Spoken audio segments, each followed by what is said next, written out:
नमस्कार, मी अगस्त्य पुन्हा एकदा तुम्हा सर्वांचं एडीएन बातमीपत्रात मनपूर्वक स्वागत करतोय। आज दिवसभरात घडलेल्या संपूर्ण घटनांचा आढावा आपल्याला घ्यायचाच आहे, परंतु त्या अगोदर नजर टाकूया आज दिवसभरात घडलेल्या काही महत्त्वाच्या आणि ठळक घडामोडींवरती।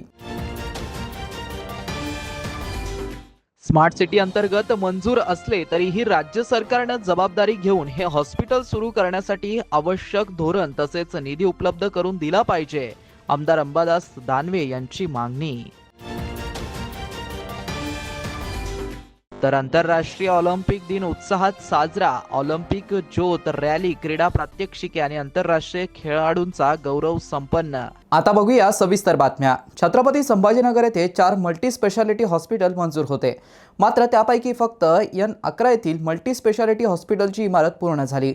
मागील 3 वर्षांपासून फक्त इमारत पूर्ण झालेली असून मनुष्यबळ, वैद्यकीय उपकरणे आणि निधी उपलब्ध होत नसल्याने आमदार अंबादास दानवे यांनी विधान परिषद सभागृहामध्ये प्रश्न उपस्थित केला। मंत्री महोदयांचं उत्तर हे चूक आहे। मंत्री महोदय असं म्हणू शकत नाही की महानगरपालिका ते नगर विकास विभागाचे मंत्री म्हणून काम करतात, याचा अर्थ जबाबदारी त्यांची पण आहे। माझ्याकडे जी माहिती आहे की 4 हॉस्पिटल मंजूर झाले होते, त्याला जवळपास 31 कोटी 62 लाख रुपये अशा प्रकारचं टेंडर निघालं होतं, कॉन्ट्रॅक्टर नेमले होते। त्या 4 पैकी एकच इमारत झालेली आहे, बाकी 3चा तर मागसूम सुद्धा नाही। आता जर स्मार्ट सिटी अंतर्गत हे असेल तर 50% केंद्र शासन, 25% राज्य शासन, 25% महानगरपालिका, असं ही याच्यातली जबाबदारी आहे। असं असताना तिथं मनुष्यबळाची सुद्धा आवश्यकता आहे। जवळपास 500 लोकांचं मनुष्यबळाची तिथं आवश्यकता आहे। आणि संभाजीनगरात गव्हर्नमेंट मेडिकल हॉस्पिटल आहे, हे एकमेव मोठं हॉस्पिटल आहे, त्यामुळे मोठ्या हॉस्पिटलची आवश्यकता आहे। हे हॉस्पिटल जवळपास 61 बेडचं हॉस्पिटल प्रस्तावित आहे, तेव्हा राज्य सरकारला आम्ही काही करू शकणार नाही असं म्हणता येणार नाही।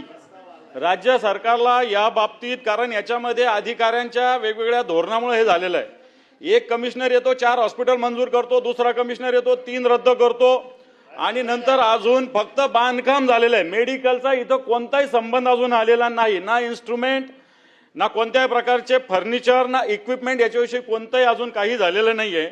आणि म्हणून मला असं वाटतं संभाजीनगर महानगरपालिकेनं राज्य सरकारला या संदर्भात प्रस्ताव पाठवलेला आहे। राज्य सरकारला हात वरती करून घेता येणार नाही, राज्य सरकारला याच्यासाठी निधी द्यावा लागेल, कारण हा आरोग्याचा प्रश्न, याच्यात इन्स्ट्रुमेंट असेल, इक्विपमेंट असेल, फर्निचर असेल, आणि या सगळ्या विषयासाठी राज्य सरकारने 10 कोटी रुपयाचा प्रस्ताव राज्य सरकारकडे महानगरपालिकेने पाठवलेला आहे। मला वाटतं ही राज्य सरकारची जबाबदारी आहे। नगर विकास मंत्री म्हणून जर माननीय मंत्री महोदय उत्तर देत असेल तर महानगरपालिकेकडे हा विषय टोलवता येणार नाही। हे कधी हॉस्पिटल होणार याचा मला असं वाटतं आपल्या मार्फत माझा त्यांना प्रश्न आहे। महाराष्ट्र ऑलिम्पिक असोसिएशन, विभागीय क्रीडा संकुल समिती, क्रीडा अधिकारी कार्यालय तसेच विविध जिल्हा क्रीडा संघटनांच्या संयुक्त विद्यमाने विभागीय क्रीडा संकुल गारखेडा येथे आंतरराष्ट्रीय ऑलिम्पिक दिन 2026 उत्साहपूर्ण वातावरणात साजरा करण्यात आलाय। ऑलिम्पिक चळवळीचा प्रसार, युवकांमध्ये क्रीडा प्रेम निर्माण करणं आणि उत्कृष्टता, मैत्री व आदर या ऑलिम्पिक मूल्यांचा प्रसार करण्याच्या उद्देशाने विविध कार्यक्रमांचं आयोजन करण्यात आलं। कार्यक्रमाची सुरुवात सूतगिरणी चौक येथून ऑलिम्पिक ज्योत रॅलीने झाली। ही रॅली विभागीय क्रीडा संकुलापर्यंत काढण्यात आली। रॅलीमध्ये विविध क्रीडा संघटनांचे खेळाडू, प्रशिक्षक, पालक तसेच गीता विद्यालय व जय भवानी विद्यालयातील विद्यार्थी मोठ्या संख्येने सहभागी झाले होते। ऑलिम्पिक ज्योत हातात घेऊन खेळाडूंनी क्रीडा संस्कृतीचा संदेश देत परिसरात उत्साहाचं वातावरण निर्माण केलं होतं। त्यानंतर झालेल्या मुख्य कार्यक्रमात डॉक्टर प्रवीण वक्ते, प्राध्यापक कुलगुरू डॉक्टर बाबासाहेब आंबेडकर मराठवाडा विद्यापीठ, क्रीडा उपसंचालक शेखर पाटील, जिल्हा क्रीडा अधिकारी बाजीराव देसाई, सतीश इंगळे, कार्यकारिणी सदस्य Maharashtra Olympic association, doctor Makarand Joshi, सचिव राज्य जिम्नॅस्टिक असोसिएशन, पंकज भारसाकळे, उपाध्यक्ष महाराष्ट्र ॲथलेटिक्स असोसिएशन, तसेच शिवछत्रपती पुरस्कार विजेते डॉक्टर दिनेश वंजारे, प्राध्यापक गोविंद शर्मा, कोषाध्यक्ष खो खो संघटना यांची प्रमुख उपस्थिती होती। मान्यवरांनी ऑलिम्पिक चळवळीचं महत्त्व, क्रीडा संस्कृती आणि निरोगी जीवनशैली याविषयी मार्गदर्शन केलं। उपस्थितांनी यंदाच्या ऑलिम्पिक दिनाच्या मूव्ह, लर्न अँड डिस्कवर या घोषवाक्याला प्रतिसाद देत नियमित व्यायाम, खेळ आणि निरोगी जीवनशैलीचा संकल्प केला। कार्यक्रमात योग, तायक्वांदो आणि मलखांब या खेळांची आकर्षक प्रात्यक्षिके सादर करण्यात आली. खेळाडूंनी आपल्या कौशल्याचं उत्कृष्ट प्रदर्शन करून उपस्थितांची मने जिंकली. या सादरीकरणांमधून शारीरिक तंदुरुस्ती, शिस्त, संतुलन आणि आत्मविश्वासाचा संदेश देण्यात आला. यावेळी राष्ट्रीय व आंतरराष्ट्रीय स्तरावरती उल्लेखनीय कामगिरी करणाऱ्या खेळाडूंचा गौरव करण्यात आला. दक्षिण कोरियातील बुसान येथे झालेल्या 10वी कोरियन ओपन एरोबिक जिम्नॅस्टिक स्पर्धा 2025 मध्ये कांस्य पदक पटकावणाऱ्या खेळाडूंचा विशेष सत्कार करण्यात आला. ग्रुप इव्हेंटमध्ये आर्या शहा, स्मित शहा, रामदेव बिराजदार, अवैध वजे आणि उदय मादेकर यांनी कांस्य पदक जिंकलं होतं. तर एरोस्टेप स्पर्धामध्ये कांस्य पदक विजेते रोहन पागरे, उभय उंतवाल, संकेत चिणनवाल, तनिष्क रांजणगावकर, प्रेम बांकर, श्रीपाद हराळ, दीपक अर्जुन आणि संदेश चिंतलवाड होते. तसेच आंतरराष्ट्रीय पॅरा जलतरणपटू रितेश केरे, आट्यापाट्या खेळातील रोहन काळे, सागर सोनखेडे, सागर सोनवणे व वंशिना कांबळे, तलवारबाजी खेळातील शिवछत्रपती पुरस्कार विजेते सागर मगरे, तसेच आरुष जमधाडे, समर्थ पथाडे व वैदही लोहिया आणि कबड्डीपटू अल्केश चव्हाण यांचाही सत्कार करण्यात आला.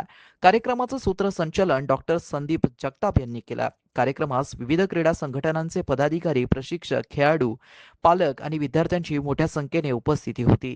यामध्ये गोकुळ तांदळे, सतीश पाठक, पंढरीनाथ रोकडे, सुरेश मिरकर, प्राध्यापक डॉक्टर माणिक राठोड, भिकन आंबे, रफिक जमादार, श्याम अंभोरे, लता कलवार, प्रवीण वाघ, गणपत पवार, क्रीडा अधिकारी रेखा परदेशी, मुकुंद वाडकर, खंडूराव राम मायंदे, पूनम नवघिरे आणि सचिन बोर्डे यांच्यासह विविध क्रीडा संघटनांचे प्रतिनिधी उपस्थित होते.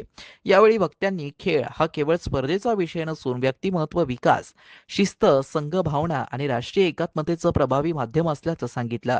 आंतरराष्ट्रीय ऑलिम्पिक दिनानिमित्त आयोजित या कार्यक्रमातून खेळातून मैत्री, खेळातून शांतता आणि खेळातून मानवतेची एकता हा संदेश प्रभावीपणे देण्यात आला.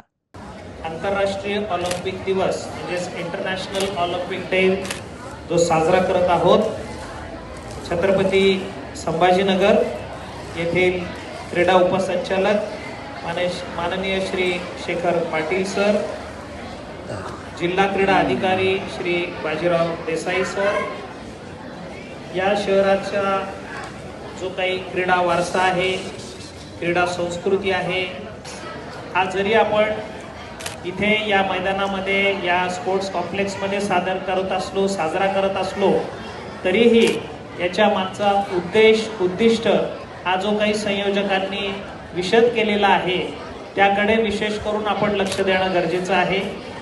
आजच्या काळामध्ये आधीपेक्षा निश्चितच इंटरनॅशनल स्पोर्ट्स म्हणजे ऑलिम्पिक्समध्ये सादर होणारे जे स्पोर्ट्स आहेत त्याकडे शहरामध्ये विशेष करून जास्त लक्ष देण्याची गरज आहे.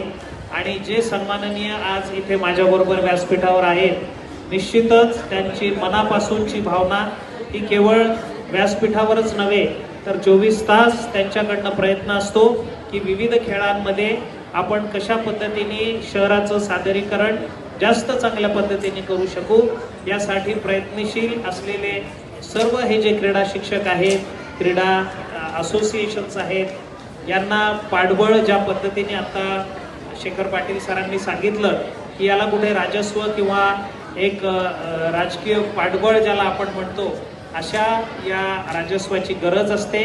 मंचावर उपस्थित आजच्या कार्यक्रमाचे प्रमुख अतिथी कुलगुरू आदरणीय डॉक्टर प्रवीण वक्ते सर, मंचावर उपस्थित माझे सहकारी जिल्हा क्रीडाधिकारी बाजीराव देसाई, छत्रपती संभाजीनगर शहर जिल्हा विभागाचं क्रीडा वैभव वाढवणारे, क्रीडा क्षेत्राला चालना देणारे आणि खेळाडूंना जिल्हा स्तरापासून तर राष्ट्रीय आंतरराष्ट्रीय स्तरावर पोहोचवणारे. नाशिक येथे होणाऱ्या सिंहस्थ कुंभमेळ्याच्या पार्श्वभूमीवरती प्रशासनाने कंबर कसली आहे. वेरूळ येथील 12वे ज्योतिर्लिंग श्री कृष्णेश्वर मंदिर परिसरात भाविकांची गर्दी आणि वाहतुकीची कोंडी लक्षात घेता सार्वजनिक बांधकाम विभागाने मंदिर परिसरातील सर्व अनधिकृत अतिक्रमणांवरती हातोडा चालवला आहे. वेरूळ येथील 12वे ज्योतिर्लिंग श्री कृष्णेश्वर मंदिराच्या विकास आराखड्यात अडथळा निर्माण करणारे अतिक्रमण मंगळवारी सार्वजनिक बांधकाम विभागाच्या वतीने काढण्यात आलं. 2 JCB मशीनच्या साहाय्याने ही सर्व अतिक्रमणे पूर्णपणे जमीनोदस्त करण्यात आली. आले आहेत. या कारवाईपूर्वी सार्वजनिक बांधकाम विभागाच्या वतीने संबंधित अतिक्रमणधारकांना कायदेशीर नोटिसा बजावण्यात आल्या होत्या. प्रशासनाच्या या इशाऱ्यानंतर काही सुजाण अतिक्रमणधारकांनी स्वतःहून आपली अतिक्रमणे काढून घेतली होती. मात्र नोटीस देऊनही रखडलेल्या उर्वरित अतिक्रमणांवरती अखेर प्रशासनाने कडक पाऊल उचललं. सार्वजनिक बांधकाम विभागाचे अधिकारी, महसूल कर्मचारी आणि पोलिसांच्या चोख बंदोबस्तात ही धडक कारवाई अत्यंत शांततेत पार पडली. या धडक मोहिमेवेळी कायदा व सुव्यवस्थेचा कोणताही प्रश्न निर्माण होऊ नये म्हणून मोठा पोलीस फौजफाटा तैनात करण्यात आला होता. घटनास्थळी नायब तहसीलदार सुभाष पांढरे, सार्वजनिक बांधकाम विभागाचे अभियंता दिलीप खोलते, सहाय्यक अभियंता SK चव्हाण, PS बैरागी हे उपस्थित राहून कारवाईवरती लक्ष ठेवून होते. सुरक्षेच्या दृष्टीने पोलीस प्रशासनाच्या वतीने पोलीस निरीक्षक प्रकाश महाजन, सहाय्यक पोलीस निरीक्षक गणेश झरवाल आणि सहाय्यक निलेश बोडके यांच्यासह मोठ्या संख्येने पोलीस कर्मचारी आणि अंमलदार तैनात करण्यात आले होते. कुंभमेळ्याच्या पार्श्वभूमीवरती मंदिर परिसर मोकळा आणि सुटसुटीत व्हावा, जेणेकरून देशभरातून येणाऱ्या भाविकांना कोणताही त्रास होणार नाही, या उद्देशाने ही मोठी कारवाई करण्यात असल्याचं प्रशासकीय सूत्रांनी सांगितलं. या कारवाईमुळे मंदिर परिसराने मोकळा श्वास घेतला आहे. अतिक्रमण काढून मोकळं झालेलं आहे. आता ASI वाले खोदकाम करणार आहे मॅन्युअली. त्यांचं खोदकाम पूर्ण झाल्यानंतर ते आम्हाला साईट हँडओव्हर करतील. त्याच्यानंतर आम्ही मार्कआउट करू. आमची यंत्रणा तयार आहे, सगळं तयार आहे. आम्ही उद्या म्हणलं तरी काम करू शकतो, परंतु ASIला खोदकाम करायचं आहे. बरं, आता पुढचा टप्पा अतिक्रमणाचा कसा राहणार आहे? आता पुढचं वेरूळची लेणीपासून ते भोसले चौकापर्यंतचं पूर्ण अतिक्रमण काढण्यात येणार आहे. लोकांनी खर्चाने स्वतःचं अतिक्रमण काढून घ्यावं ही प्रशासनातर्फे विनंती करण्यात येत आहे. बरं, त्यांना आज असता तुम्ही नोटिसा वगैरे काय इश्यू करणार आहे का? आधीच नोटीस दिलेल्या आहे. नोटीस यापूर्वी दिलेल्या 2 वर्षापूर्वी G20 जेव्हा झालं तेव्हा आपण पूर्ण अतिक्रमण काढले होते, तेव्हाच नोटिसा दिलेल्या आहे. बरं, हा अतिक्रमण आता कधी निघणार आहे असं काही? हे आता सप्टेंबरमध्ये आपण अतिक्रमण काढणार आहे पूर्ण लेणीपासून तर भोसले चौकापर्यंत. बरं, आता अतिक्रमण काढले, व्यावसायिकांनी कसं प्रतिसाद दिला आपल्याला? चांगला प्रतिसाद दिला, लोकांनी सहकार्य केलं, त्याबद्दल प्रशासनाच्या वतीने त्यांचे आभार मानतो. बरं, आता नेमकी कुठपर्यंत करणार आहे कामं? आता भुयारी मार्गासाठी अतिक्रमण आपण हटवलेलं आहे. भुयारी मार्गाचं काम करता येत नव्हतं, त्याच्यामुळे. प्रत्यक्ष भूमिमार्गाच्या कामाला सुरुवात कधी होणार आहे नेमकी? ASIने आम्हाला साईट हँडओव्हर केली की लगेच कामाला सुरुवात होईल. आता उद्या ASIला आम्ही सांगितलं उद्यापासून खोदकाम चालू करा म्हणून. मनरेगा कायदा रद्द करून त्या जागी VBG रामजी कायदा आणला जात असल्याच्या निषेधार्थ देशव्यापी आंदोलनाचा भाग म्हणून भारतीय खेत मजूर युनियनशी संलग्न असलेल्या लालबावटा शेतमजूर युनियनच्या वतीने जिल्हाधिकारी कार्यालयासमोर धरणे आंदोलन करण्यात आलं. मनरेगाचा हक्क आधारित कायदा मोडीत काढून सरकारनं VB ग्रामजी या नावाने नवीन अन्यायी कानून आणून रोजगार हमीच्या संकल्पनेला सुरुंग लावला असल्याचा आरोप लालबावटा शेतमजूर युनियनने केलाय. हा नवीन कायदा 1 जुलै 2026 पासून अंमलात आणण्याचं केंद्र सरकारनं ठरवलंय. धरणे आंदोलनात युनियनचे अध्यक्ष कॉम्रेड प्राध्यापक राम बाहिती, सिल्लोड तालुका अध्यक्ष कॉम्रेड मिर्झा असलम, कॉम्रेड त्र्यंबक शेजवळ, गंगापूर तालुका अध्यक्ष comrade Haribhau Hatkar, comrade Sheikh Noor, comrade Santosh Kale, Phulambri taluka उपाध्यक्ष कॉम्रेड रुक्मिणीबाई श्रीखंडे, औरंगाबाद तालुका संघटक कॉम्रेड राजू साठे, कॉम्रेड पोपटराव गुऱ्हाडे, गुरुधनोरा अध्यक्ष कॉम्रेड गानेश हुसे, कॉम्रेड हुसेन शेख यांच्यासह कॉम्रेड हलीनाबी शेख, इंदुबाई बत्तीशे, कमलाबाई दिगोंते, चंद्रकला बत्तीशे आदींसह अनेक रोहियो मजूर, भूमिहीन गायरानधारक सहभागी झाले होते. मजुरांना अधिकाऱ्यांच्या व कंत्राटदारांच्या दयेवरती सोडलं जात आहे. या प्रसंगी कॉम्रेड बाहितीसह comrade Abhay Taksal, comrade Trimbak Shejwal, comrade Rukminibai Shrikhande, comrade Mirza Aslam आदींची भाषणे झाली. ग्रामीण मजुरांना अधिकाऱ्यांच्या व कंत्राटदारांच्या दयेवरती सोडलं जातं असा आरोप वक्त्यांनी केला. रोजगारांचा हक्क हिरावून घेणाऱ्या, राज्य सरकारवरती आर्थिक बोजा टाकणाऱ्या व शेती कामाच्या दिवसात रोजगाराची मागणीच करता येणार नाही अशी अट या कायद्यात असल्याबद्दल टीका करण्यात आली. नवीन कायद्यात 240 रुपये वेतनाची तरतूद करण्यात आली आहे. ह्या वाढत्या महागाईच्या काळात ग्रामीण कष्टकऱ्यांवरती अन्याय होत आहे, म्हणून हा कायदा तातडीने मागा घ्यावा व त्याची 1 जुलै 2026 पासून अंमलबजावणी करू नये असं आवाहन सर्व वक्त्यांनी केलं. हा नवीन कायदा रद्द करावा, मनरेगा कायदा सुरू ठेवावा यासह अन्य मागण्यांचं निवेदन छत्रपती संभाजीनगरचे अतिरिक्त जिल्हाधिकारी संभाजीराव अडकुणे यांना देण्यात आलं. यावेळी निवासी उपजिल्हाधिकारी देखील उपस्थित होते. भारतीय खेतमजूर युनियनशी संलग्न असलेल्या महाराष्ट्र राज्य लालबावटा शेतमजूर युनियनच्या वतीनं देशभरातील सर्व कलेक्टर कार्यालयावर बी ग्रामची कायदा जो आहे त्याच्या विरोधात, त्याच्या निषेधार्थ आंदोलन होत आहे. हा बी ग्रामची कायदा मनरेगा कायद्याला घालवून येत्या 1 जुलैपासून अंमलात येणार आहे. हा अंमलात आणू नये, हा काळा कायदा मागं घ्यावा आणि मनरेगा कायदा जो पूर्वीचा होता तो अजून सशक्त करावा. किमान वेतन 700 पर्यंत द्यावं, वर्षात 200 रुपये मजुरी द्यावी, अशा प्रकारच्या दुरुस्त्या करून हा जुना मनरेगा कायदा जो गेल्या 21-22 वर्षापासून अस्तित्वात आहे तो मोडीत काढू नये. रोजगाराचा अधिकार देणारा तो कायदा आहे. रोजगार नाही दिला तर बेरोजगार भत्ता मिळत होता, असा तो कायदा होता. तर तो मोडीत काढण्याचे प्रयत्न गेल्या अनेक वर्षापासून केंद्र सरकार करत होतं आणि शेवटी आत्ता गेल्या हिवाळी अधिवेशनात तो त्या कायद्याच्या ऐवजी बी ग्रामची विकसित भारत गॅरंटी फॉर रोजगार अभियान अशा प्रकारचा तो रोजगार आजीविका अभियान मिशन अशा प्रकारचा तो कायदा भल्या मोठ्या लांबलचक नावाचा त्याच्यात ओढून ताणून राम आणलेला आहे. महात्मा गांधीच्या नावानं असणारा पूर्वीचा कायदा नष्ट करण्यात आलेला आहे. याचा आम्ही तीव्र निषेध करतो. हा फक्त नावाचा मुद्दा नाही, महात्मा गांधीचं नाव गेलं आणि दुसरं नवीन नाव आलं हा मुद्दा नाही आहे. मुद्दा आहे की पूर्वीच्या कायद्यातील ज्या तरतुदी होत्या रोजगाराच्या हक्काच्या त्या काढून घेण्यात आलेल्या आणि म्हणून आज देशव्यापी आंदोलनाचा भाग म्हणून छत्रपती संभाजीनगर औरंगाबाद येथे सकाळपासून भारतीय खेतमजूर युनियन आणि लालबावटा शेतमजूर युनियनच्या वतीनं हे आंदोलन होत आहे. नंबर 1. नंबर 2, खतं जे गायरानधारकांना उपलब्ध होत होती आजपर्यंत, परंतु आता यावर्षी 7/12 दाखवल्याशिवाय खतं आणि बियाणे मिळत नाही. खतं विशेषतः गायरानधारकांना 7/12 देण्यात आलेलं नाही. 30-40 वर्षापासून जी जमिनी कसतात त्या जमिनीचे पट्टे नावावर करा म्हणून हे लढत आहेत आणि म्हणून 7/12 नाही आहे, परंतु जमीन त्यांच्या ताब्यात आहे. ते दरवर्षी पिकं काढतायत, बाजरी काढतायत, कपाशी काढतायत, मका काढतायत आणि त्याच्यावर हे उदरनिर्वाह करतायत. आता यावर्षी 7/12 दाखवल्याशिवाय जर खतं मिळणार नसतील आणि यांना 7/12 नसेल तर यांची शेती कशी कसायची हा मुद्दा आहे. म्हणून तोही आता आम्ही कलेक्टर साहेबासमोर मांडलेला आहे.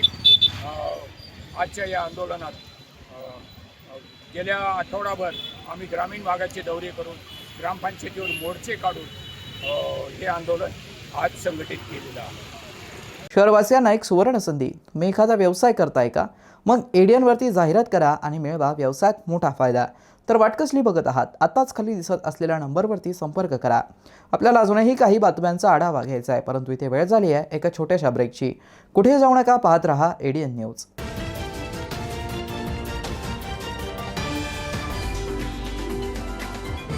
एक फेक सरकारी डॉक्यूमेंट बनाना बहुत मुश्किल है। बिल्कुल नहीं। सबसे पहले ऑफिसर का नाम, डिपार्टमेंट का नाम, उसका नकली बट असली दिखने वाला सिग्नेचर और एक डरावना सा इल्जाम, child pornography, income tax, GST की चोरी, और फिर उसके बाद लिखो नोटिस और सेंड। सब फंसेंगे और हमें मिलेंगे पैसे। गलत। ये साइबर अपराधी हमें डराना चाहते हैं। क्या आप जानते हैं कि सरकारी ईमेल आईडीज हमेशा gov.in से एंड होते हैं। ऐसे नोटिस मिले तो सरकारी वेबसाइट से नंबर लेकर कॉल कर सकते हैं टू चेक कि नोटिस असली है कि नहीं। लगता है अब सब लोग साइबर दोस्त को फॉलो कर रहे हैं। स्कैमर्स के घिसे पिटे तरीकों को मत दो attention. India stop, think then take action.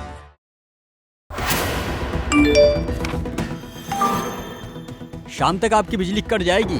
क्यों? आपके पार्सल में इल्लीगल सामान मिला है। कैसे? तुम्हारा बेटा रेपिस्ट के साथ पकड़ा गया है। कहा? क्या हुआ, डर गए? अब ये जो कहेंगे मान भी जाओगे। बेटे को फोन किया? नहीं। आपका यही डर साइबर अपराधियों की ताकत है। सावधान रहें ऐसे किसी भी अपराध की जानकारी तुरंत 1930 पर दें या इस वेबसाइट पर जाएं। आपका लालच, डर और लापरवाही साइबर अपराधियों के 3 बड़े हथियार हैं। सावधान रहें, ऐसे किसी भी अपराध की जानकारी तुरंत 1930 पर दें या इस वेबसाइट पर जाएं। हाँ, और सबसे जरूरी, साइबर अपराधियों से एक कदम आगे रहने के लिए आज और अभी I4C गृह मंत्रालय के official social media handle cyber दोस्त को फॉलो करें, साइबर दोस्त का साथ दें और साइबर अपराध को मात दें। रुको, सोचो और एक्शन लो।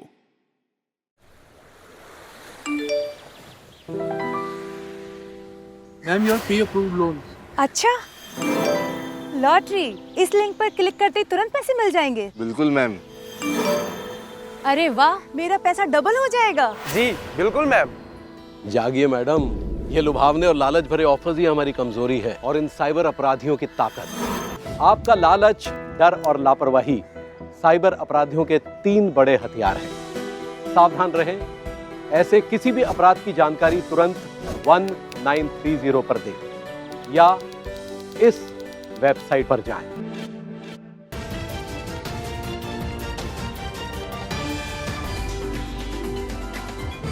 ब्रेकनंतर पुन्हा एकदा स्वागत. आपण बघत आहात एडियन बातमीपत्र.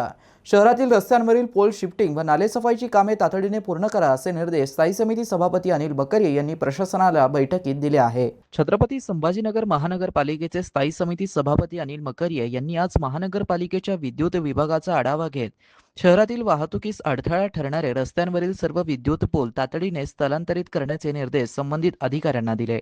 बैठकीत शहरातील प्रमुख बाजारपेठांमधील पैठण गेट ते गुलमंडी तसेच सतीश मोटर्स ते महात्मा फुले चौक आणि महात्मा फुले चौक ते शाहू महाराज चौक या महामार्गावरील पोल शिफ्टिंगची कामे प्राधान्याने पूर्ण करण्याच्या सूचना देण्यात आल्या. त्यानंतर नालेसफाई संदर्भात झोन क्रमांक 1 ते 10 मधील सर्व झोन अभियंत्यांची बैठक घेऊन शहरातील सर्व नाल्यांची साफसफाई निर्धारित वेळेत पूर्ण करण्याचे निर्देश देण्यात आले. नाल्यांमधून काढण्यात आलेला गाळ रस्त्यावरती तसाच पडून राहू न देता तो तात्काळ उचलावा, तसेच नाल्यांवरील अतिक्रमणे हटवून पावसाळ्यापूर्वी पाण्याचा निचरा सुरळीत होईल यासाठी आवश्यक ती कार्यवाही त्वरित करण्यात यावी, अशा स्पष्ट सूचना स्थायी समिती सभापती अनिल मकरिये यांनी संबंधित अधिकाऱ्यांना दिल्या आहेत. घाटीत आलेल्या रुग्णाला अत्याधुनिक व दर्जेदार सेवा देण्यासाठी घाटी प्रशासन कटिबद्ध आहे. ह्यासाठी नवनवीन यंत्रणा आणि ऑपरेशन थिएटर सुसज्ज करण्यात आलं. या दरम्यान घाटीच्या शल्य चिकित्साशास्त्र विभागाचे मॉड्युलर शस्त्रक्रियागृह कार्यान्वित करण्यात आलं. त्यामुळे रुग्णांना सुरक्षित, आधुनिक व दर्जेदार शस्त्रक्रिया सेवा लाभ मिळणार असल्याचं अधिष्ठाता डॉक्टर शिवाजी सुकरे यांनी सांगितलं आहे. शासकीय वैद्यकीय महाविद्यालय व रुग्णालयातील शल्य चिकित्साशास्त्र विभागाअंतर्गत अत्याधुनिक मॉड्युलर शस्त्रक्रियागृहाचं उद्घाटन 1 मे रोजी पालकमंत्री तथा सामाजिक न्यायमंत्री संजय शिरसाट यांच्या हस्ते आणि महापौर समीर राजूरकर यांच्या उपस्थितीत संपन्न झालं होतं. सदरील शस्त्रक्रियागृह 22 जून रोजी अधिष्ठाता डॉक्टर शिवाजी सुकरे यांच्या उपस्थितीत कार्यान्वित करण्यात आलं. मॉड्युलर शस्त्रक्रियागृह कार्यान्वित झाल्याने रुग्णांना अधिक सुरक्षित, आधुनिक व दर्जेदार शस्त्रक्रिया सेवा उपलब्ध झालेल्या आहेत. सदरील शस्त्रक्रियागृहांमध्ये शल्यचिकित्सा विभागाच्या युनिट क्रमांक 3 अंतर्गत आधुनिक तंत्रज्ञानाचा वापर करून विविध शस्त्रक्रिया यशस्वीरित्या पार पाडल्या जातात. यामध्ये लॅप्रोस्कोपिक, कोलेस्टोरोस्टॉमी, पित्ताशय काढण्याची दुर्बिणीद्वारे शस्त्रक्रिया, स्तनावरील गाठीचं म्हणजेच फायब्रो ॲडेनोमाचे शस्त्रक्रियेद्वारे निष्कासन, पाठीवरील लिपोमाचे निष्कासन आदी सेवा देण्यात येणार आहेत. या प्रसंगी शल्य चिकित्साशास्त्र विभाग प्रमुख डॉक्टर सरोजिनी जाधव, बधिरीकरण शास्त्र विभाग प्रमुख डॉक्टर गायत्री तडवळकर, उप अधिष्ठाता डॉक्टर सुरेश हरबडे, वैद्यकीय अधीक्षक डॉक्टर सुचिता जोशी आदींची उपस्थिती होती. शस्त्रक्रियांच्या यशस्वी आयोजनासाठी शल्यचिकित्सा व बधिरपणाशास्त्र विभागातील खालील डॉक्टरांचं विशेष योगदान लाभलं. यावेळी doctor Anita Kandi, doctor Ganesh Nikam, doctor Anisa, doctor Noman Khan, doctor Pankaj Vairagat, doctor Jagannath, doctor Shoaib तसेच ऑपरेशन थिएटरच्या यशस्वी कार्यान्वित करण्यासाठी खालील कर्मचाऱ्यांनी मोलाची भूमिका बजावली. मेट्रॉन संजीवनी गायकवाड यांच्या मार्गदर्शनाखाली ओटी इंचार्ज चंदा ठाकरे, रवी रावत, जयश्री ठाकूर, विशाल वाघे, वर्षा घोलप तसेच वर्ग 4 कर्मचाऱ्यांचे सहकार्य मिळाले. संयुक्त राष्ट्रसंघाने निश्चित केलेल्या दिनांक 23 जून आंतरराष्ट्रीय विधवा दिन जिल्हा परिषदेच्या मुख्य कार्यकारी अधिकारी मिन्नू PM यांच्या मार्गदर्शनाखाली आज जिल्ह्यातील सर्व ग्रामपंचायतींमध्ये एकल महिला दिवस म्हणून उत्साहात साजरा करण्यात आला आहे. जिल्हा परिषदेच्या मुख्य कार्यकारी अधिकारी मिन्नू PM, अतिरिक्त मुख्य कार्यकारी अधिकारी वासुदेव सोळंके, ग्रामपंचायत विभागाचे उपमुख्य कार्यकारी अधिकारी चंद्रहास ढोकणे, महिला व बालक विकास विभागाच्या कार्यक्रम अधिकारी मंगल पांचाळ यांनी संयुक्तरित्या ग्रामपंचायत तसेच अंगणवाडीमध्ये महिला एकल दिन साजरा करण्याचं आवाहन केलं. शासनातर्फे राज्याचे एकल महिला धोरण तयार करण्याची कार्यवाही सुरू असून त्या अनुषंगाने दिनांक 23 जून रोजी होणाऱ्या आंतरराष्ट्रीय विधवा दिनाचं आयोजन राज्यातील सर्व महापालिका, नगरपालिका, नगरपंचायत व ग्रामपंचायतींमध्ये एकल महिला दिवस म्हणून आयोजित करण्याचे निर्देश होते. त्या पार्श्वभूमीवरती जिल्ह्यातील सर्व ग्रामपंचायतमध्ये सदर कार्यक्रम आयोजित करून त्यामध्ये विधवा या शब्दाऐवजी एकल महिला ही संज्ञा वापरून गावातील सर्व एकल महिलांना निमंत्रित करण्यात आलं. कार्यक्रमाच्या सुरुवातीला महात्मा ज्योतिराव फुले यांच्या 200व्या वर्षा जयंतीनिमित्त प्रतिमेचं पूजन करून विधवा महिलांच्या सक्षमीकरणासाठी त्यांनी केलेल्या कार्याची माहिती देण्यात आली. एकल महिलांच्या रोजगार, स्वयंरोजगार व उपजीविकेच्या संधी, बचत गटात नसलेल्या महिलांना बचत गटांमध्ये समाविष्ट करण्यासाठी प्रयत्न करणं व बचत गटांच्या माध्यमातून रोजगार निर्मितीबाबत मार्गदर्शन करून एकल विधवा महिलांना रूढी परंपरांच्या आधारावरती अपमानास्पद वागणूक दिली जाणार नाही याबाबत ग्रामसभा, स्थानिक संस्थेमार्फत ठराव करण्यात आला. संबंधित विभागांचे स्थानिक अधिकारी यांनी कार्यक्रमास उपस्थित राहून शासकीय योजना, रोजगार, स्वयंरोजगार याबाबत माहिती देऊन अल्पोपहार व चहापान करण्यात आलं. छत्रपती संभाजीनगरमधील सर्व कलाकारांनी एकत्रित येत जागतिक संगीत दिनी सूर तालांची लयलूट केली. मनमुराद संगीत मेजवानी रसिकांना अनुभवता आली. महानगरपालिकेच्या सहकार्याने मिळालेल्या या कार्यक्रमाला रंगमंदिरात प्रेक्षकांनी तुडुंब गर्दी केली होती. कार्यक्रमाचं थाटात उद्घाटन झालं. उपमहापौर राजेंद्र जंजाळ, सभापती अनिल मकरिये, मनपा आयुक्त अमोल येडगे, उपायुक्त अंकुश पांढरे, विश्वनाथ ओक, लक्ष्मीकांत काळे यांची यावेळी प्रमुख उपस्थिती होती. स्थानिक कलाकारांनी अवघ्या 6 दिवसात एक अप्रतिम कलाकृती साकारली. कोणताही मोबदला न घेता सर्व कलाकारांनी योगदान दिलं. नांदीने कार्यक्रमाला प्रारंभ झाला आणि रंगत वाढत गेली. नाट्यगीत, बंदिश, ताराणाने सुरुवात करत ही आनंद यात्रा अभंगांकडून लोकसंगीताकडे वळाली. वासुदेव, भारूड, गोंधळ, लावणी असे वैविध्यपूर्ण सादरीकरण झालं. हिंदी, मराठी गाण्यांसोबतच गझल आणि पाश्चिमात्य रॉक बँड सुद्धा चकित करणारं सादरीकरण केलं. स्थानिक कलाकार हे सगळं करू शकतात हे शहराला पहिल्यांदाच कळालं. स्वरानुभूती आणि तालवाद्य कचेरीने वादकांचं कौशल्य दाखवून दिलं. कलाकारांची एकत्रितपणाची ही कल्पना समोर आल्यावर महापौर समीर राजूरकर यांनी तसेच सर्व पदाधिकाऱ्यांनी या संकल्पनेला प्रोत्साहन दिल्याने एक महाराष्ट्रात एका शहरातील 100 कलाकारांनी एक होऊन विनामोबदला कार्यक्रम केला हे सगळ्यात मोठं वैशिष्ट्य ठरलं. शहरात विविध संचात काम करणारे कलाकार जागतिक संगीत दिनी एकत्र येतात आणि अविस्मरणीय आनंद यात्रा घडवून आणतात हे पहिल्यांदाच झालं. छत्रपती संभाजीनगरमधील संगीत विश्वाची ही सफर न भूतो न भविष्यती होती. यापुढे दरवर्षी संगीत दिनाच्या निमित्ताने आयोजन करण्याचा संकल्प यावेळी कलाकारांनी केला. स्थायी समिती सभापती अनिल मकरिया यांनी यासाठी महापालिका सर्व मदत करेल असं आश्वासन दिलं. शेवटी पुन्हा एकदा नजर टाकूया आज दिवसभरात घडलेल्या काही महत्त्वाच्या आणि ठळक घडामोडींवरती. स्मार्ट सिटी अंतर्गत मंजूर असले तरीही राज्य सरकारनं जबाबदारी घेऊन हे हॉस्पिटल सुरू करण्यासाठी आवश्यक धोरण तसेच निधी उपलब्ध करून दिला पाहिजे. आमदार अंबादास दानवे यांची मागणी. तर आंतरराष्ट्रीय ऑलिम्पिक दिन उत्साहात साजरा. ऑलिम्पिक ज्योत, रॅली, क्रीडा प्रात्यक्षिके आणि आंतरराष्ट्रीय खेळाडूंचा गौरव संपन्न. आणि याबरोबरच हे बातमीपत्र इथेच संपलं. पुन्हा भेटूया पुढील बातमीपत्रात. तोपर्यंत पाहत रहा आपल्या हक्काचं बातमीपत्र ADN न्यूज.